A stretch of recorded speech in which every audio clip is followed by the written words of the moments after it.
Move aside, amateurs. Fiends or devils, I'll crush them all!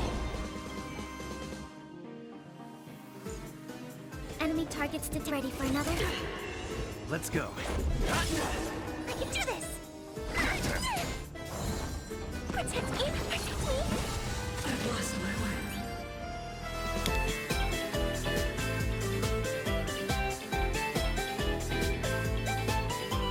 Alright, so let's dive into the newest character that's been released in 1.5, Huohuo, who is a 5-star wind abundance character, and she brings a lot to the table. She basically has everything in her kit. She can buff your entire team, she can cleanse your team, and she can also provide energy regeneration rate for your entire team as well. Basically, everything that Luocha can do, she can do, but a little bit more. However, there is one thing that she can't do that Luocha has the upper hand on, which we're going to get into during this video. All right, so let's dive into the light cones here. She's an abundance character, and surprisingly, I believe that there are a lot of good abundance light cones for her. So let's start with the signature. You're increasing your wearer's energy regeneration rate by 12% flat out. On top of that, whenever any ally uses their ultimate, the wearer is going to be restoring the HP for the ally currently with the lowest HP. So for example, if your Ting Yun keeps getting attacked and you use your Ting Yun ultimate, Ting Yun will be able to restore energy for herself while she's giving that buff and that energy to another teammate. Another example for this could be like Blade. Maybe he has the lowest HP. Someone on your team uses an ultimate. Guess what? Blade's gonna get healed off that. And on top of that, whenever a wearer provides healing for an ally, that healed ally's attack is being increased by 2.4%, stacking up to 5 times. So you already have what? 12% more attack for any ally that gets healed with this light cone. Pretty good for energy, healing, and basically a buff. 3 things in one. Second up, if we're still talking about 5 stars here, let's do time waits for no one. Increase the wearer's max HP by 18%, which she does scale off of HP, so this is really good. And outgoing healing by 12%, which is really good because it does synergize with her talent. Whereas if an ally's turn starts and she has that divine provision on her, if an ally's turn starts, they regenerate energy.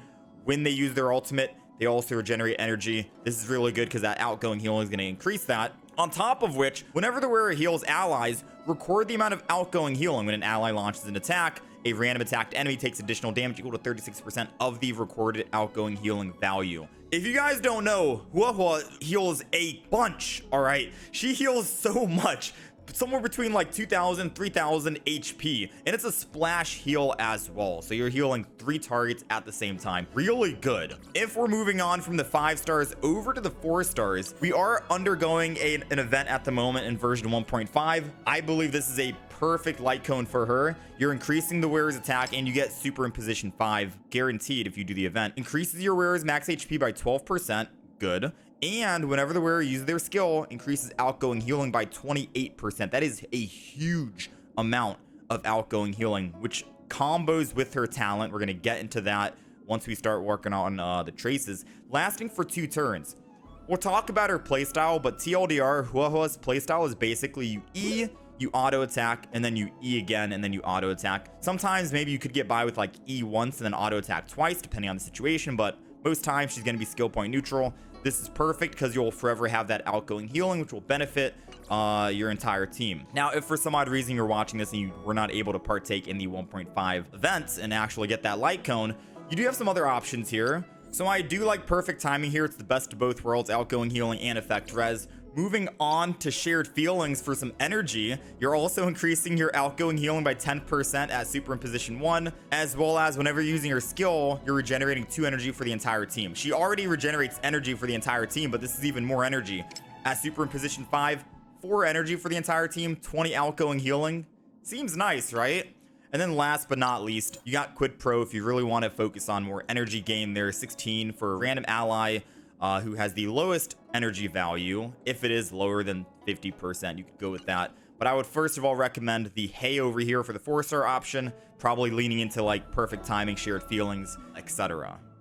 All right, so let's move over to the traces here and things that I would personally prioritize. Starting with the skill, which I would say is her bread and butter here. It is going to allow you to dispel one debuff from a single target ally, immediately restoring their HP as well, equal to a certain percentage of Huohuo's max HP. On top of that, also going to be healing adjacent allies as well from that main target. So it's a splash heal. You're able to heal up to 3 allies if you are picking that one in the middle. So if you're picking player number 2, player 1 and player 3 are also getting healed as well, so do keep that in mind. After that, I'd probably work on either the talent or the ultimate, up to you. So if we start with the ultimate here, you are regenerating energy for every ally on your team, excluding the wearer, the user, aka Huohuo in this instance, by an equal amount up to a certain percentage of their respective max HP. So if you are using this ultimate and you have an ally on your team that has 110 of their max energy, that means they are getting, at a level 1 value here, 17 energy, right? 17 energy rounded up. If this is like leveled up to like level 8, for example, then it's about what, 18.7%, I believe, which they will be getting 21 energy. And if you have an ally that has 120 energy as their max energy, then that means they're getting 18 energy at this level 1 value and about 22 energy when this talent is leveled up to 8 out of 10. So do keep that in mind. It does differentiate depending on the ally, their max energy. At the same time, you're also increasing their attack by 24% for 2 turns. This value does go up as well the more you increase it and more you level up this talent. So energy gain, attack gain, really good for attack users out there, like if you want to actually run this in like a Kafka team comp, for example. Moving over to the talent here, which is pretty big. So after using your skill, Huohuo is gaining Divine Provision, lasting for 2 turns. Now, this will decrease every turn of Huohuo's turn. So basically what you want to do is you're going to E, have this Divine Provision for 2 turns. Once her turn starts, you auto attack, and then ideally you want to E again. So E, auto attack, E. She's a skill point neutral kind of character, but this is totally worth it because whenever an ally takes action, they are immediately restoring their HP, or whenever they use their ultimate, they're also restoring their HP. And at the same time, every ally with 50% HP or lower is receiving healing once. So kind of like how Luocha, if an ally gets too low, Luocha will step in and automatically heal that ally. Guess what? Huohuo can also do it as well, which is nice. And if that wasn't good enough, when Divine Provision is triggered to heal an ally, you are also dispelling 1 debuff from that ally, and the effect can be triggered up to 6 times. What this essentially means is at the start of your turn for any ally, if they have some kind of debuff on them, whether it's shock, wind shear, maybe they got CC'd by an enemy or something like that, they automatically cleanse that negative debuff. Thanks to Huohuo, as long as you keep this Divine Provision up, which, as long as you're E-ing and then auto-attacking and then E-ing to keep those 2 turns, those 2 stacks, then you should have no problem. She's basically a mega cleanser for your entire team, and you never have to worry about your allies being under the influence of some kind of debuff. She's really great and excels at that, which is why this talent is pretty massive and pretty huge, and why I think she's in a phenomenal abundance character. Now, with all that being said, you don't really need her auto-attack leveled up. That's basically the last thing here. So that's the last thing on the priority list. And moving over to the bonus abilities, when her talent is triggered to heal allies, aka the start of their turn, Huohuo is generating 1 energy. So at most, she's probably generating what, like 4 energy, like 3 to 4 energy every time it's getting back to her turn. Pretty good, so she can keep spamming her ultimate and giving energy for the entire team. She also gets the chance to resist crowd control debuffs, 35% of it. And whenever the battle starts, she'll be gaining Divine Provision, lasting for 1 turn. Her technique here is able to horror-struck enemies, making the enemies flee away from Huohuo for 10 seconds. And if you enter battle while this is up, a 100% base chance of reducing every single enemy's attack by 25% for 2 turns. So this could be really good if you are running her in the Memory of Chaos as well, and you're going up against like the Monkey or the Arumaton or any other elite boss fight out there. Really great. She basically does it all, right? She can cleanse, she can give energy, she can buff your team, she can cleanse, or I already said that, cleanse. She can reduce the enemy and put a debuff on them. She has it all. On top of all of that, she has 5 speed you can get from these stat bonuses. So 3 here, 2 there, and she can also get a total of 18 effect res. Whew.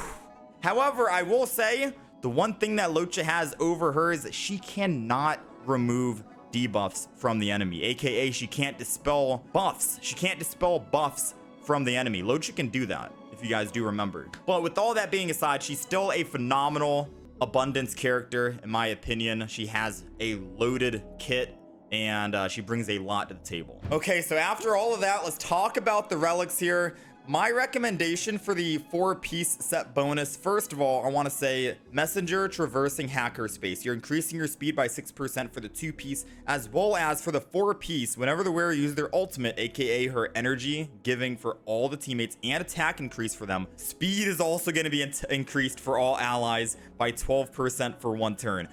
It sounds too good to pass up. You're just, give her more buffs to give to your entire team, right? That is what I would recommend. If you want, though, and you don't want to run that 4-piece, I could also argue and say you could run a 2-piece speed and then a 2-piece HP percent, so you can also increase her max HP, so you're also able to dish out and do more healing. But she does a lot of healing anyways, regardless, for her splash heal. You might be good without that, but those are options. I'm going to be running Messenger Traversing Hacker Space for even more buffs for the team. Let me know what you guys want to run instead. And then for the main stats here, HP for the headpiece, obviously, attack percent, outgoing healing for the body, and then speed for the boots. Now, in terms of substats across the board, I'd recommend HP percent, speed as the 2 main priority things that you want, followed with effect res and defense. You could probably change that order around for the effect res and defense, because she does have that crowd control debuff resist already on her bonus talent. And if you keep her talent up at 2 stacks, she'll basically be a cleanse machine, cleansing every kind of debuff your team might get, including herself. But I would focus on effect res and then defense. That is what I would go with. Now, moving over to the planar ornaments here, we have a couple of options here, depending on your team comp. So we have Fleet of the Ageless. Like I said, she scales off HP, so more HP is good, right? 2 pieces increasing her HP by 12%, and whenever the wearer gets 120 speed, all allies' attack is increased by 8% as well. Really good, and she's easily able to get that speed. Really great, especially if you want to combo her into like a Kafka team comp, more attack. Perfect, right? Because her ultimate does also increase attack percent. However, say you wanted to run like a different team comp for some odd reason, and you still wanted Huohuo in that team comp. Say, for example, like Blade.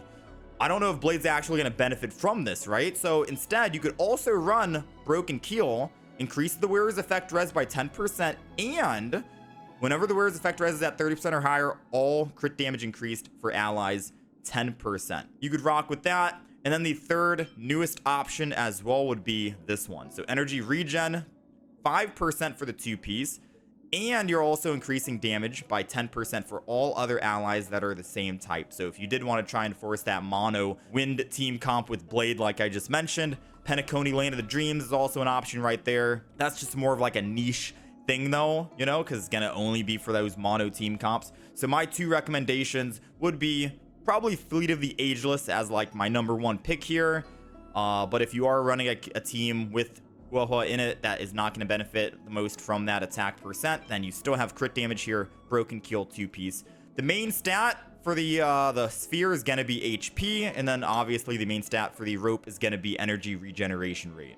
Okay, last but not least, let's talk about the Eidolons here for those who want to keep wailing for her. Starting with E1, so the duration of Divine Provision, aka her talent, will be extended by 1 turn. So you go from 2 to 3, which is really good because that means more healing for the team when their turn starts or when they use their ultimate. On top of that, when Huohuo possesses Divine Provision, all allies' speed is also increased by 12%. Like I was mentioning with Messenger Traversing Space, really good because it's just more buffs on top of that. E2 is probably the one that I would probably stop at if you do want to wail. So this is going to sound crazy. If Huohuo possesses Divine Provision when an ally is struck by a killing blow, the ally will not be knocked down and their HP will immediately be restored by an amount equal to 50% of their max HP.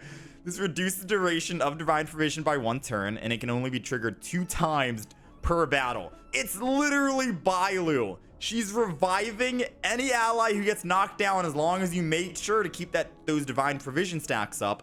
She's restoring them, bringing them back to life. Not once, but twice per battle. Like, talk about a power creep, right? That is probably the most OP E2 I've seen in terms of, I guess, like an abundance character. Yeah, it just further proves that Huohuo can do literally everything any other abundance character can do. Her E3 is ult and talent. Her E4 is when healing a target ally via the skill or talent. The less HP the target ally currently has, the higher amount of healing they will receive. So it's kind of like a lifesaver in case, you know, oh no, you drop down to like 20 HP, right? Bring them back up a lot easier, a lot quicker. And then E6, when healing a target ally, increase the target ally's damage dealt by 50% for 2 turns. Whew. And I'm pretty sure this also procs off of her talent as well, because technically they do get a heal if your divine provision is up. So that's like a permanent, what, 50% damage increase. Seems pretty good. And those are all of her Eidolons. She's a pretty busted abundance character, and because she's an abundance character, you can ideally run her in pretty much any and a majority of all team comps here. So team comps is basically every single team comp out there. I would probably run her in a like Kafka team comp, excel on that. She gives energy to the team, right? If you really want to get crazy with it, run Huohuo in a Tingyun team comp that's double energy, and then run a DPS character, right? So basically Tingyun is going to be providing energy to your main DPS. Huohuo is going to also try to provide energy to the entire team on top of that, hopefully giving Tingyun back her energy, her ultimate, as quickly as possible to give that back to the main DPS. You're basically going to be spamming your ultimate on your main DPS left and right, never running out. It's huge, the potential that you could do with that kind of team comp, right? But she's going to shine in most team comps. She's an abundance character. She brings literally a lot to the table. I have nothing bad to say about her, man. She's really great. I have nothing bad to say. And that is basically everything Huohuo brings to the table. Let me know your thoughts down below on what you guys think about the newest 5-star abundance character. She does a lot, all right? She does a lot, and it's going to be very hard to power creeper in Honkai Star Roll. The only thing I can think of, because she has a lot in her kit, is if they did another character that does everything she does, but increases advanced forward for all of your team. Kind of like what Bronya does, right? Increases advanced forward for one teammate. What if an abundance character did that for every teammate? Imagine that, right? Join us over on Twitch if you guys want to get an expedited guide in the future. Every time the update comes out, we are always streaming the update, and we are always answering questions on like what light cones to run, relics, main stats, substats. Immediately, it does take like a day for me to actually go and record the guide video, but we do talk about it basically when the server goes live. I thank you guys for watching. Feel free to like and subscribe to the video if you want to catch more future guide videos, and I'll catch you guys in the next one.